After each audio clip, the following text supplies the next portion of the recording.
Hoy tenemos la suerte de contar con el ciezano don Antonio Lucas Marín, que es catedrático de Sociología de la Universidad Complutense de Madrid, así como también licenciado y doctor en Ciencias Económicas y en Ciencias de la Información. Profesor en universidades como la de Navarra, Santander, Oviedo y la Complutense de Madrid, así como también profesor invitado en otras tantísimas universidades de todo el planeta. Lo tenemos aquí hoy con nosotros porque es autor de este libro, su último libro, La realidad social, transformaciones recientes en España. Es un libro del cual pues vamos a extractar algunas cuestiones que vamos a tratar precisamente con él, como decimos, el ciezano don Antonio Lucas Marín. ¿Cómo y de qué manera? Para empezar, por el principio, lógicamente, ¿cómo y de qué manera se gesta este libro? Este es un libro que tiene una gestación complicada. Llevo muchos años enseñando sociología y dentro de la enseñanza de la sociología hay una parte muy tradicional que se llama estructura social. O sea, cuando tú enseñas sociología, este año, hace unos meses, hace unas semanas he empezado con los alumnos de primero un curso en que la primera parte les hablo de la sociología como ciencia, en qué sentido la sociología es una ciencia, y en la segunda parte centro mi atención especialmente en la realidad social española. O sea que llevo como profesor 30 años en la Universidad Española y a lo largo de estos años, con frecuencia, he dado cursos de lo que se llama, en términos técnicos, estructura social.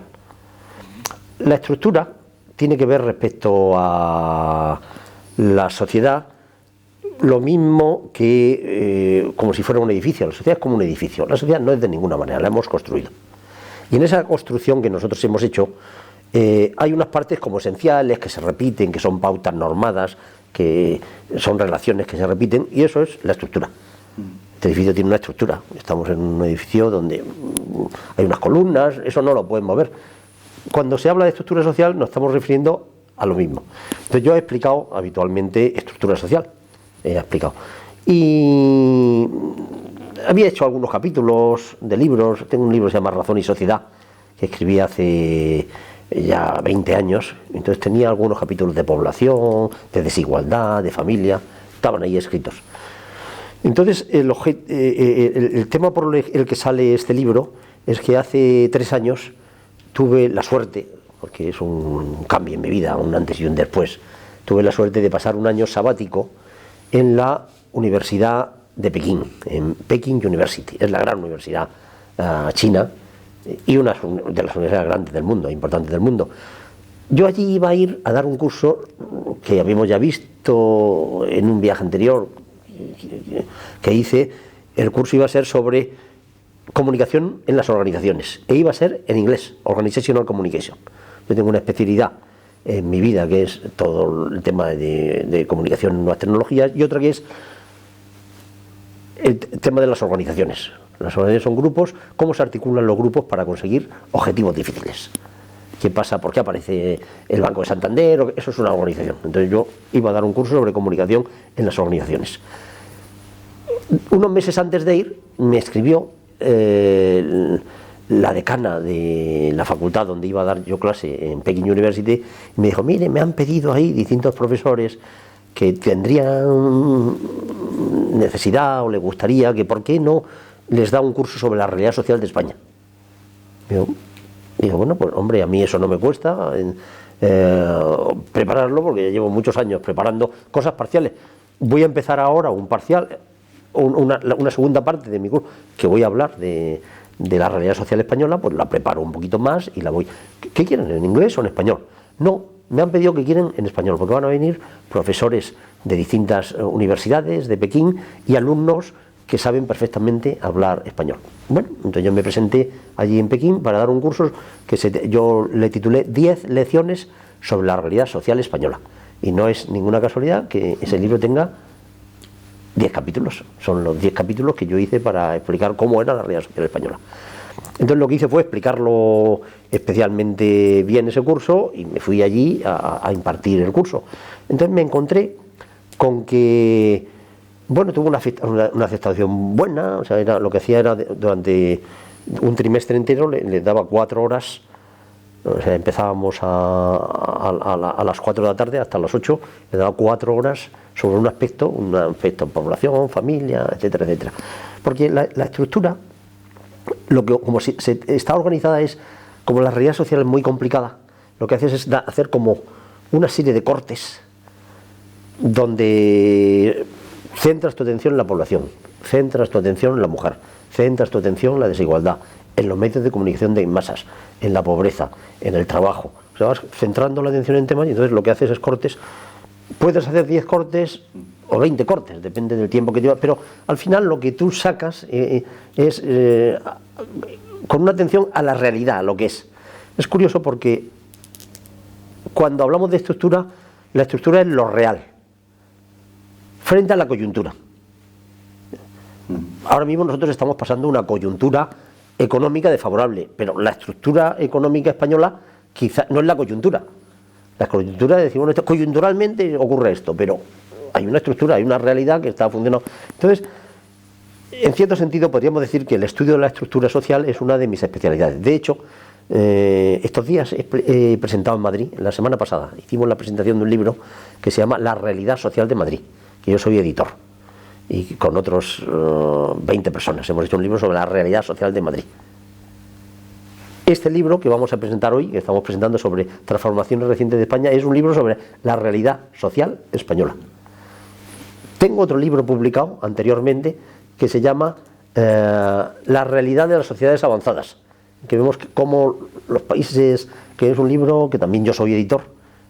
Ser editor lo que significa que tú eres el que diriges, haces el prólogo, repartes el trabajo y controlas la calidad, pero que no haces tú todo el libro. En este mismo libro, ahora explicaré por qué, yo soy editor. Hombre, intervengo en todos los capítulos. Hay un momento en que yo veo que necesito ayudas. Por ejemplo, en el segundo libro, sobre las transformaciones recientes en España, hay un catedrático de la Universidad Complutense, Cándido Muñoz, que es mi amigo mío, que yo veo que la actualización de los datos me es muy complicado y voy a retrasar mucho. Le digo, oye, ¿por qué no me actualizas tú esto?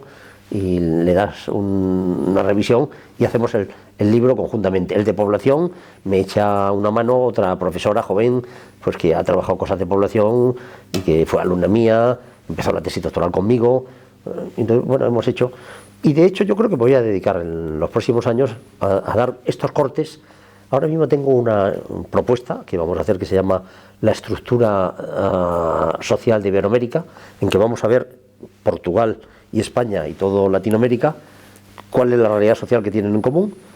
Estoy escribiendo un libro sobre la realidad social china, que lo tengo casi terminado.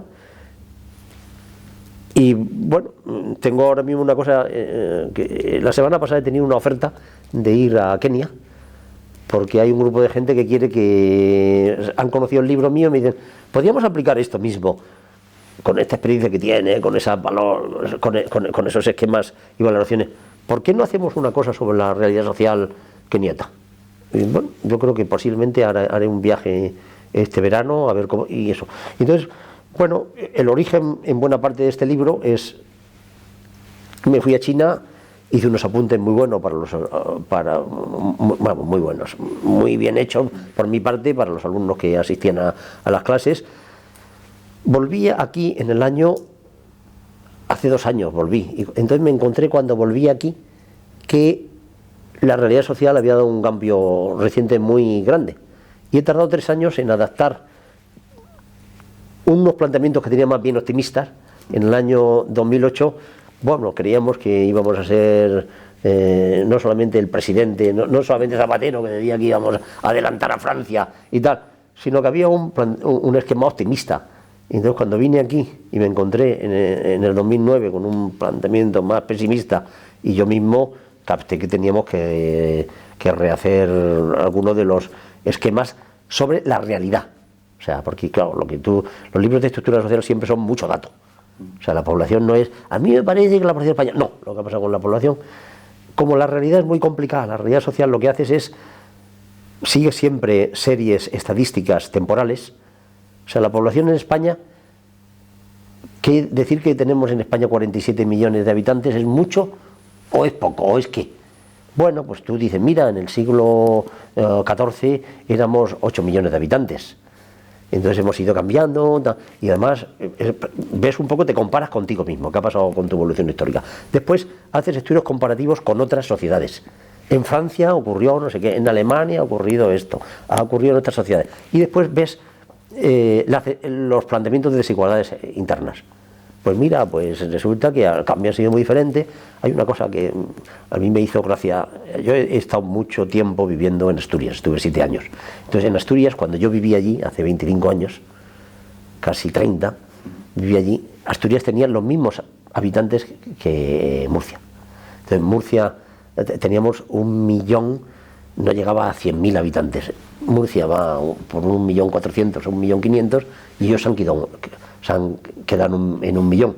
Entonces, o sea, para entender la realidad social de la población murciana, tienes que ver diciendo, mira, o sea, hemos crecido, pero además comparativamente con otros sitios, eso es lo que es la estructura social. Y eso es lo que intento un poco con esos 10 grandes temas que propongo ahí en el libro, explicar de qué ha pasado en España en los últimos 50 años. Por eso es la realidad social, 2 puntos, transformaciones recientes en España. Cuando digo recientes, los últimos 50 años. Son 50 años de la vida española que yo creo que están bastante bien reflejados. Hay libros que te quedas a gusto. Yo me quedé a gusto. Te quedas a gusto porque tú mismo también entiendes, cuando te empiezas a acumular datos e interpretarlos y explicarlos a los demás, hay un momento que tú mismo empiezas a entender la realidad. Los cambios experimentados en la economía de nuestro país los basa en su libro, don Antonio, en la primera revolución industrial, en el fracaso de la primera revolución industrial aquí en España. ¿Qué relación hay entre este fracaso y la crisis que estamos viendo actualmente?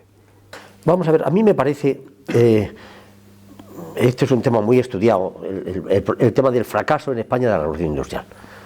Hay un libro muy conocido de una profesora inglesa, Philip Dean, que escribió un libro que se llama La Revolución Industrial, en que explica cómo ha sido lo que se llama, entre comillas, la gran transformación en Inglaterra, en que Inglaterra pasa de ser un país o de una sociedad tradicional a una industrial.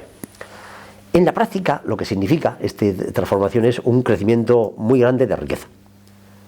Posiblemente el primer personaje que explica cómo es este cambio está en un libro que suele considerarse el libro con el que comienza la economía, de Adam Smith, La riqueza de las naciones. Entonces, en la página 3 de La riqueza de las naciones, Adam Smith encuentra, dice, antes 10 artesanos, trabajando cada uno de ellos individualmente, producían 100 alfileres. En la época tradicional, un artesano produce 10 alfileres. Dice, ahora, si esos artesanos se organizan, dividen el trabajo, uno calienta, otro estira, otro corta, se produce 300 veces más. Se ha abierto el cuerno de abundancia. Lo digo casi de memoria porque me lo he explicado tantas veces. Eso es la revolución industrial. Pasar de una sociedad tradicional, extractiva, a una sociedad industrial, manufacturera. Eso lo que da lugar es a un crecimiento muy grande de la riqueza y es la gran transformación. O sea, un país industrial y un país tradicional. Ahora mismo he estado comiendo con unos amigos, con mi hermano, y entonces acaban de venir de Marruecos. Y entonces me han contado unas cosas de Marruecos que claro, es una sociedad tradicional, extractiva. Se vive de lo que da la naturaleza. En las sociedades industriales se vive de lo que da las máquinas. Entonces ese cambio en España lo hemos tenido con mucho retraso. En Inglaterra y en la propia Francia ese cambio lo tienen se calcula que la revolución industrial inglesa es entre 1750 y 1800. En esos 50 años cambia absolutamente el país. Entonces en España, ¿cuándo hemos tenido ese cambio? Ese cambio en España ha sido a partir de 1950, entre 1950 y la actualidad, 1950, año 2000. Es la gran transformación española. Entonces, ese cambio ha sido muy radical. En cierto sentido, a veces suelo yo explicar a los alumnos lo que Inglaterra tardan 200 años en hacer. O sea, Inglaterra, Francia, Alemania empiezan la industrialización. Este es un tema que está muy estudiado. Empieza la industrialización y al cabo de 150 o 200 años lo han terminado y se da lugar a lo que se ha llamado la segunda revolución industrial. La segunda revolución industrial es una multiplicación de nuevo de la riqueza. Si la primera multiplica por 300, la segunda vuelve a multiplicar por 300 la riqueza. Entonces, esos cambios van transformándote la sociedad.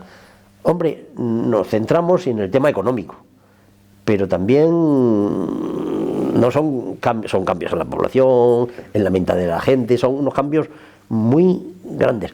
Este cambio en España ha sido brutal. O sea, los datos que el otro día,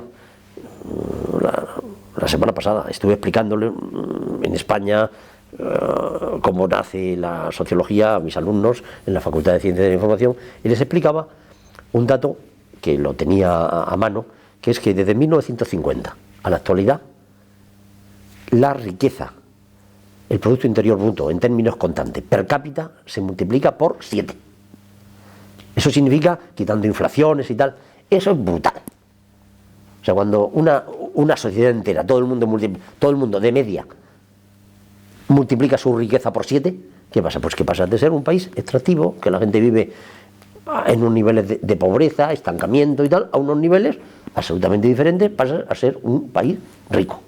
Entonces, eso es lo que nos ha pasado en España. O sea, en España hemos pasado en esos 50, que ya no son 50, si hablamos de 1950 a la actualidad, en estos últimos 60 años hemos tenido un crecimiento brutal de la riqueza.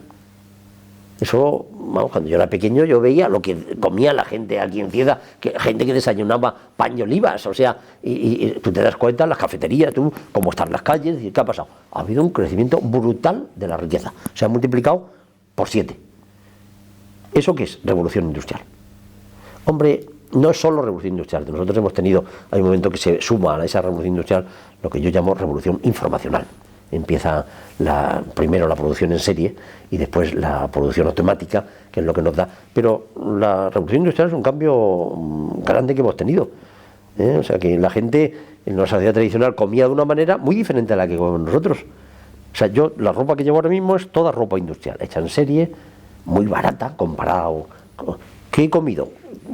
He desayunado leche industrial, el café industrial, todo es industrial. Funcionamos en una sociedad, no es una sociedad donde hay industria, sino que nuestra vida empieza a ser industrial. Eso significa una vida mucho más cómoda y de una manera absolutamente diferente. Entonces, eso es una gran transformación que hemos tenido en España. Yo creo que países que han tenido una industrialización tan radical como nosotros, pues están los dragones asiáticos. O sea, los dragones asiáticos, o sea, tú ves Corea del Sur, ves Singapur, ves Hong Kong, están los dragones asiáticos y pocos países más. O sea, que hay 10 países que han pegado un cambio radical, algunos países europeos más, Irlanda, la propia Italia, de pronto se industrializan. Pero industrializarse es un tema muy complicado. Y cuando tú te industrializas ya eres un país industrial, y esto es otra división. O sea, digo, bueno, pero este país juega en primera división, y hay segunda y hay tercera, y tú estás jugando en primera división. A mí, el otro día he tenido una carta que, bueno, ahora en Navidades, con este problema de la crisis, me escribe una alumna mía joven: profesor, siento mucho la situación en que están en España, porque fíjese, claro, la crisis que tienen. Ella vive en Guangdong, en una zona rica de China, pero yo le contesté, bueno, wow, te agradezco mucho, pero no te preocupes. O sea, que nosotros realmente hemos perdido, estos años hemos perdido un 2, un 3% de renta.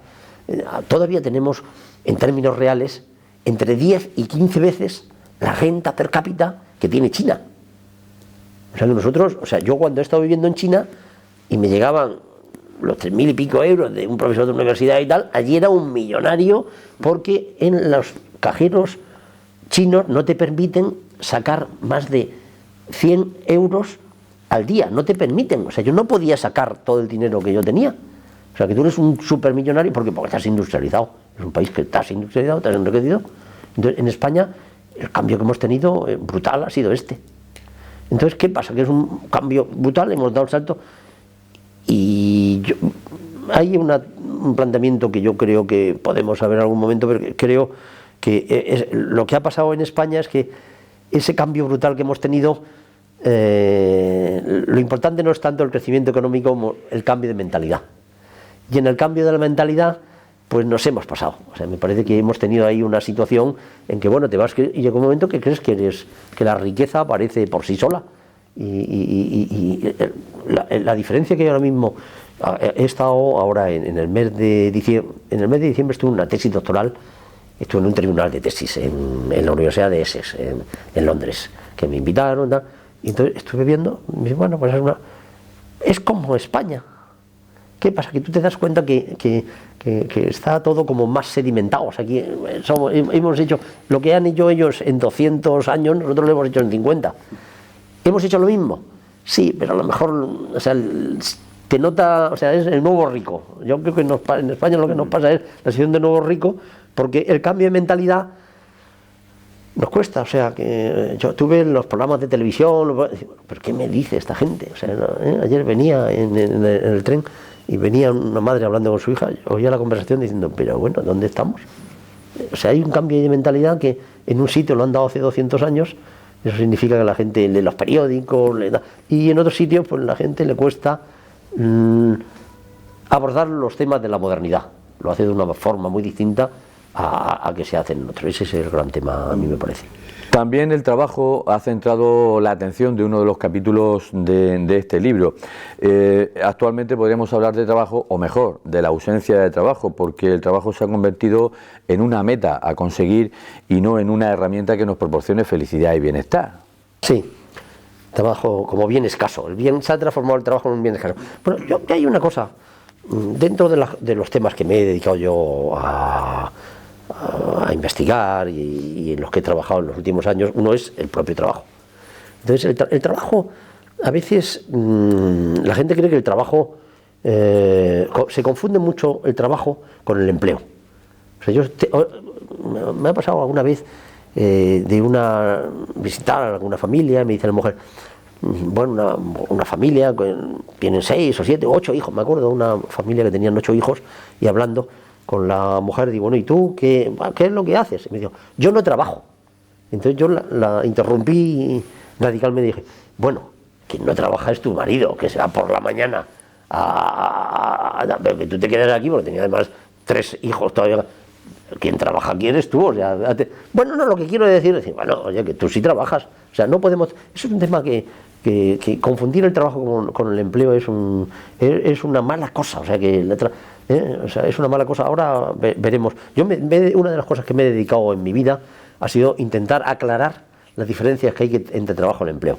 En las sociedades tradicionales casi nadie tendría trabajo en las circunstancias en las que estamos. La gente no tiene trabajos. El domingo pasado estuve en una reunión de una ONG que se llama Harambee, que son los que me están introduciendo, me han hecho del comité científico cultural de Harambee, soy miembro del comité, es una ONG para ayudar a África. Entonces tuvimos una conferencia de un nigeriano que nos estuvo contando cómo estaba la situación en Nigeria, y apareció otra persona que nos contó una serie de cosas de Kenia que me impresionaron mucho. Entonces, un problema que hay en Kenia es que la gente no tiene trabajo, casi nadie tiene trabajo. En las ciudades tradicionales, en el sentido que nosotros entendemos trabajo, no hay trabajo. La gente, bueno, sale al campo, pero no, o sea, esa idea de que a ti te pagan porque hagas una actividad, esto es un tema que es empleo, no es trabajo, es empleo. Y eso es algo que aproximadamente en la mitad del mundo todavía no conocen. En la mitad del mundo, el 50% de la población no trabaja en ese sentido, no está empleada. Entonces, ¿qué ocurre? Que cuando un país se industrializa, uno de los primeros cambios que hay es que el trabajo empieza a ser un elemento fundamental, porque se emplea a la gente, aparece el salario como contraprestación, pero eso es una novedad increíble. O sea, los primeros trabajadores, cuando tú te encuentras en Inglaterra, que empiezan las primeras fábricas, lo que llaman ellos, se llama en términos técnicos, se suele llamar factory system, sistemas de factoría.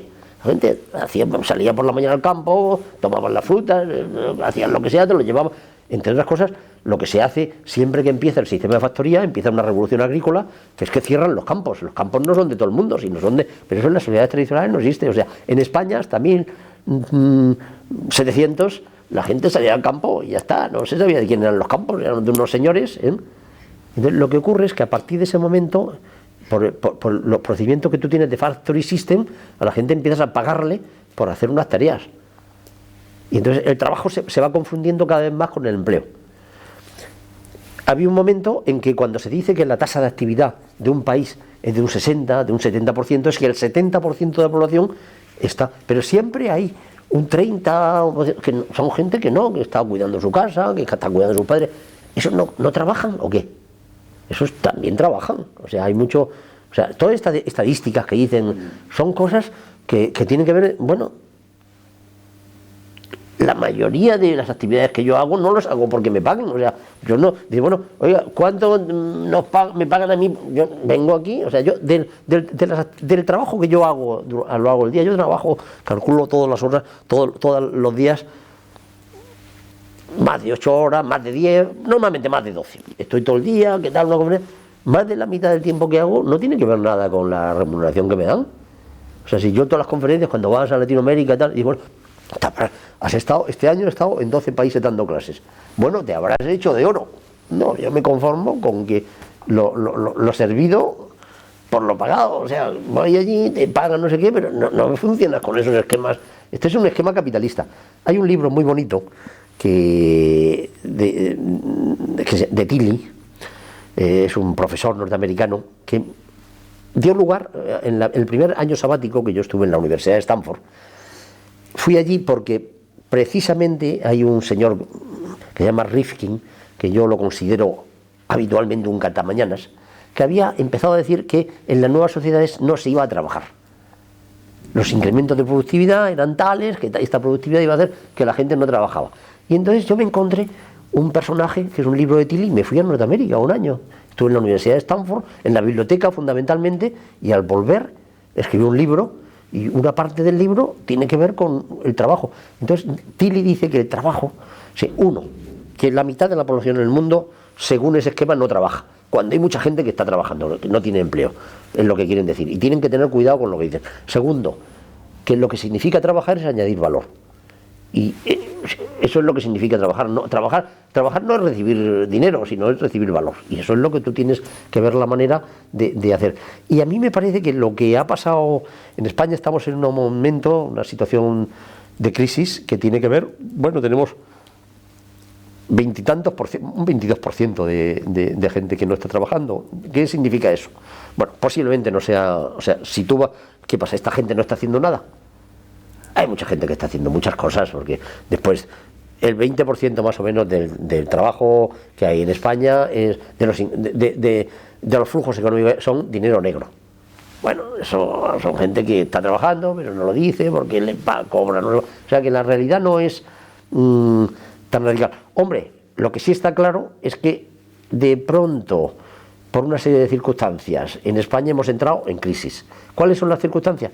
En buena parte era una crisis anunciada, la famosa crisis del ladrillo, y hay un autor, un premio Nobel que se llama Krugman, que lo invitaron hace como unos 5 o 6 años en España a que viera un poco cómo era, qué problemas estábamos teniendo con el trabajo. La crisis que tenemos ahora mismo no es la primera que hemos tenido. En la época de Felipe González tuvimos ya una crisis incluso más radical ahora. Llegamos al 25% de la población en desempleo.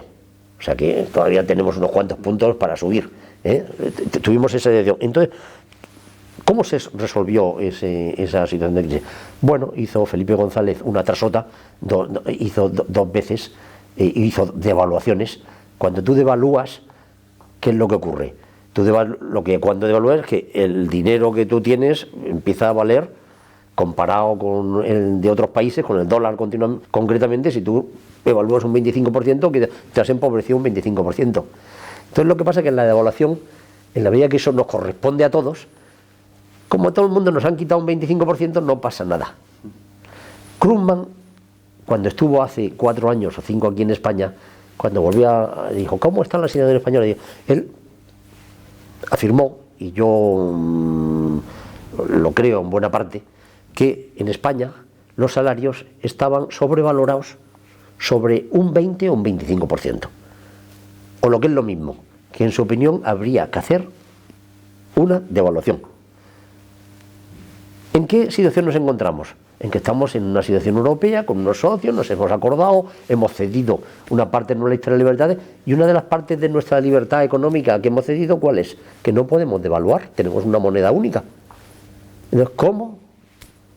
Si resulta que porque al final el tener un 25% de exceso en tus ingresos, que tiene que ver, en el fondo, eso tiene que ver cuando va aumentando tu productividad, los incrementos de productividad sí que te pueden dar mayor salario, pero cuando te suben los salarios y no hay aumento de productividad, lo que tú estás provocando es inflación.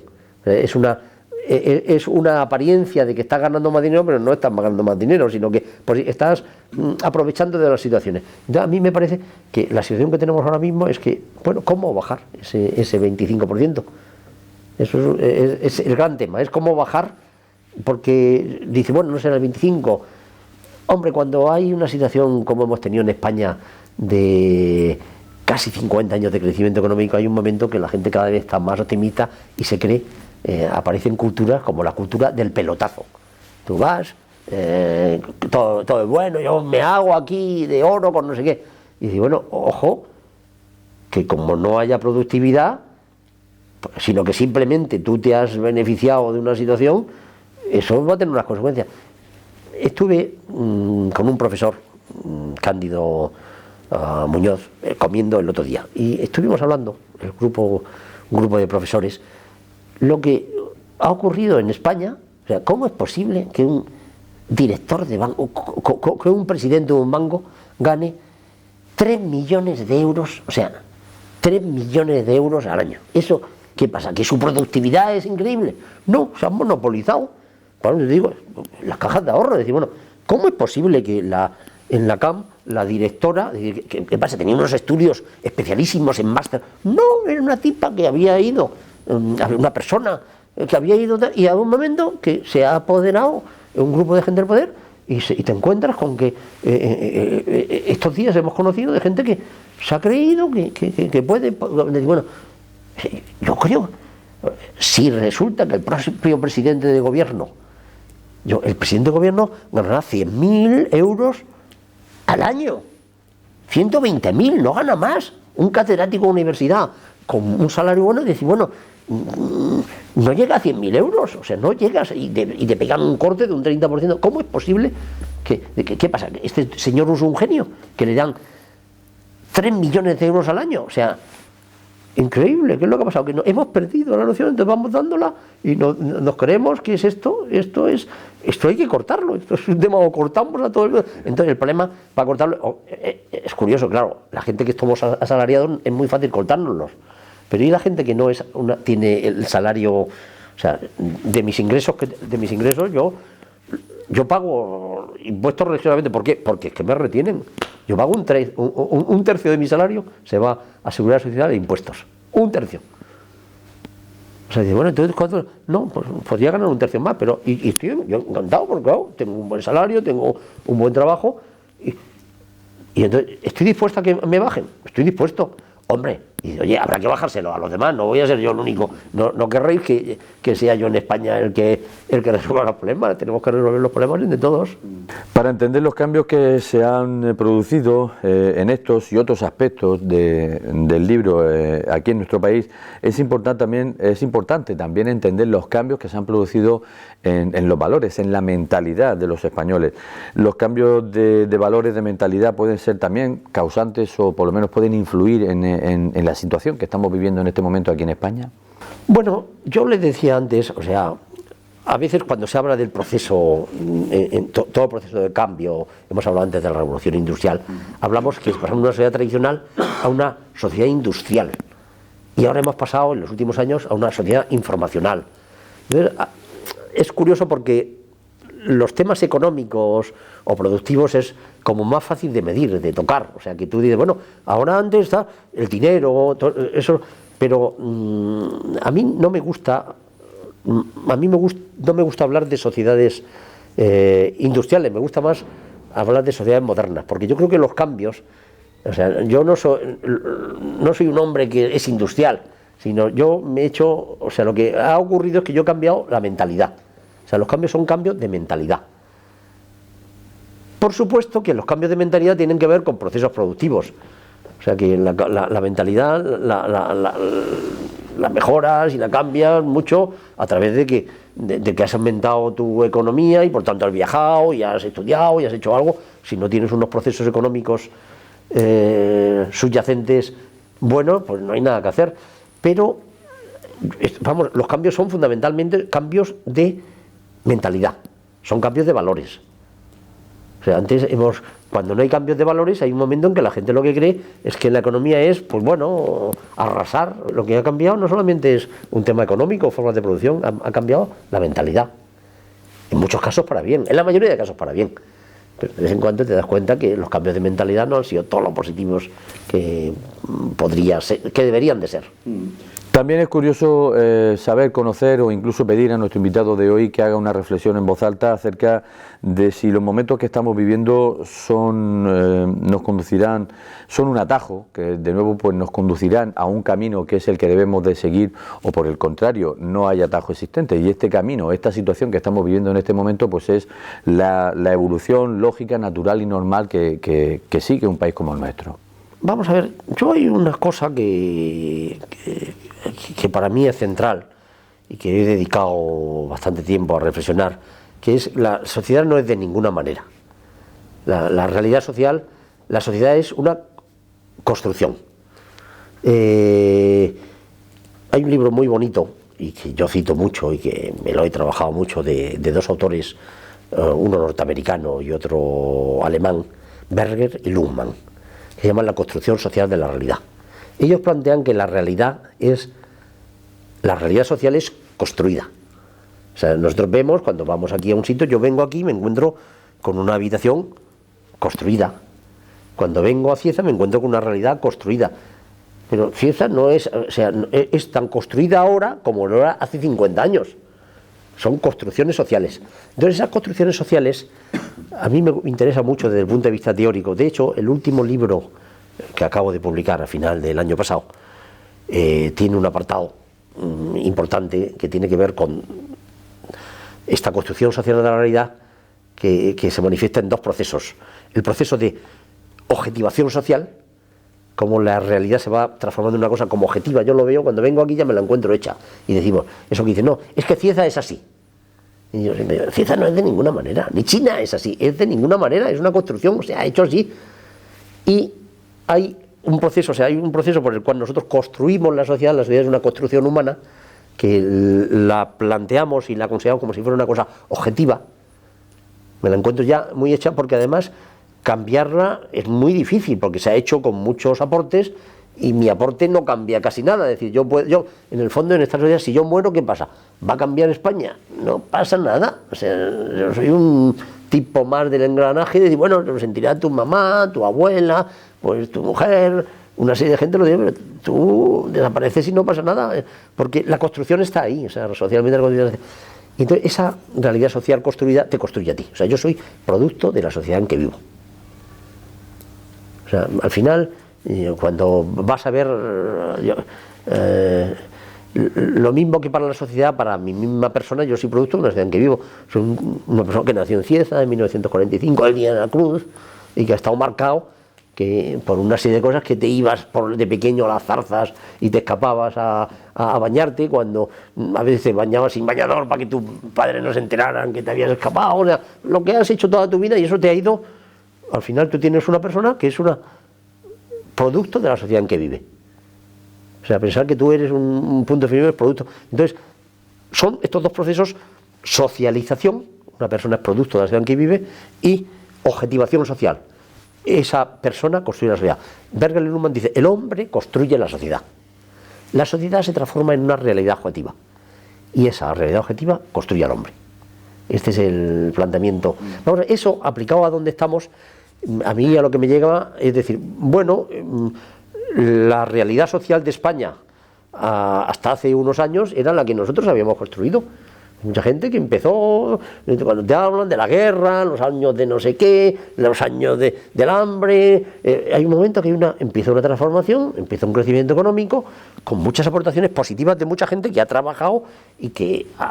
porque en esa construcción real de la sociedad influyen tres tipos de actividades. Por una parte son los hábitos, qué hábitos tiene la gente. O sea, nuestra conducta está muy determinada por los hábitos que tenemos. Si llevas zapatos, los llevarás con facilidad. Si nunca has llevado zapatos, no llevarás zapatos. Si hablas inglés habitualmente, lo hablas con facilidad. O sea, son hábitos que hacen que la realidad se vaya construyendo de una manera. Las instituciones, que son hábitos cruzados, o sea, que la gente se habla de tú, de usted, cuida una forma, no las cuida. Y después las legitimaciones, que es lo que comentamos antes, las teorías. Todo esto tiene sentido en función de unas teorías. Desde el derecho a la ciencia, a la religión, te van construyendo y tú al final te encuentras una realidad como construida. Pero es muy bueno que tengamos esta mentalidad, que la realidad la construimos nosotros con nuestras manos y la podemos cambiar. O sea, a mí me parece que efectivamente, cuando ha venido un momento de crisis, la crisis no solo es española, es en otros sitios. La gente como nosotros, los españoles posiblemente, en que estos procesos de modernización, los hábitos los teníamos menos arraigados, las instituciones eran un poco más débiles, las propias legitimaciones habían tenido unos cambios mucho más grandes, hace que esa realidad social sea más débil. Y por tanto, cuando hay crisis, o sea, hemos tenido una crisis grande. Y bueno, pero esta crisis grande ha hecho que España pierda 10 puntos o 12 de empleo, y que hay algunos países que no han perdido nada. Incluso Alemania ha mejorado. ¿Por qué? Y bueno, son unas construcciones más sólidas y son capaces de enfrentarse a la crisis de otra manera. Pero yo soy consciente, a mí me parece que, y soy optimista, a que me parece que, bueno, que se ha construido mucho. O sea, tenemos un sistema, la realidad social al final son los sistemas de carreteras, o sea, no son los sistemas de distribución, la gente con estudios, los sistemas sociales en que mantienen una ciudad limpia y que el agua se puede beber. O sea, somos países donde el agua del grifo se beba habitualmente, son contados con los dedos de la mano y del pie. O sea que no, es que a veces nos creemos que no, que tú vas a Latinoamérica y no puedes beber agua en ningún sitio de Latinoamérica. O sea, bueno, estás intentando beber agua del grifo en Chile y en Argentina, no en todas partes de Argentina. O sea, estamos viviendo en se ha edificado una cosa. Bueno, entonces, ¿qué pasa? Que está edificado.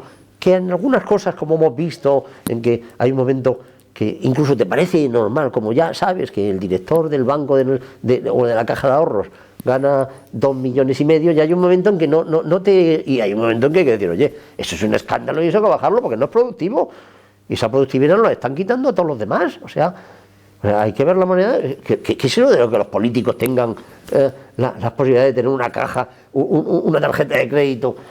Eso no puede ser. O sea, que aquí estamos en una situación, pero me parece que tenemos ahora mismo una gente con una formación y con una capacidad. O sea, España es uno de los 15, de los 20 grandes países del mundo, que es un problema. Estamos en un momento de crisis. La crisis, posiblemente, vamos a tener que perder un poco lo que nos habíamos pasado, otros van a tener que perderlo también. Pero yo pienso, la verdad es que creo que va a ser una crisis pasajera, como todas las crisis. Ha pasado una cosa mala cuando tienes 50 años o 60 de crecimiento, con unas cositas muy breves. El año que las 2 devaluaciones de Felipe González son el único que tenemos ahí, un pequeño bajón de un 1%. Entonces llega un momento que te crees que no vas a tener crisis, pero la economía tal y como liberal, tal y como nosotros la tenemos planteada, es una economía que ya se ve que es cíclica. Son los ciclos contra TIEF. Los economistas hablamos de los 5 contra TIEF. Son grandes ciclos que de pronto la economía da, de pronto baja, sube. Hombre, vamos sabiendo un poquito más de economía y vamos suavizando, pero esa es la realidad. Entonces, yo creo que terminaremos resolviendo los problemas. O sea, espero. Posiblemente tenemos todavía, yo creo que son estas, pienso que estas situaciones hay que tomarlas positivamente como algo que te sirve para estar en la realidad. O sea, que posiblemente estabas pues unos pasitos más crecidos de lo que tendrían que estar crecidos. Viene bien ganar un poquito menos, viene bien que todo el mundo nos demos cuenta que no puede haber estos derroches que ha habido en muchos aspectos, y bueno, que pague el ayuntamiento, la pólvora del rey, estas cosas, y bueno, que mira, la pólvora del rey es pólvora tuya, es nuestra, el ayuntamiento no es, o sea, son impuestos que nosotros tenemos que pagar, por mucho que sea el alcalde, tenemos que estar todo el mundo atento a esta situación, y yo pienso que en unos años nos resolveremos.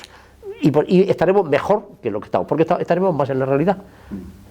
Esta es mi opinión sobre el tema.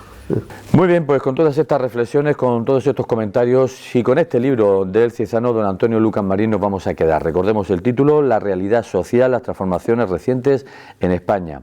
Muchísimas gracias a su autor, al ciezano don Antonio Lucas Marín, como decíamos antes, profesor en la Universidad, profesor catedrático de Sociología en la Universidad Complutense de Madrid, y ciezano, y hoy que hemos tenido la oportunidad de hablar con él. Y a todos ustedes pues también agradecerles la atención que nos prestan en todos los programas que le ofrecemos a través de esta casa, la suya, que es Telered Cieza.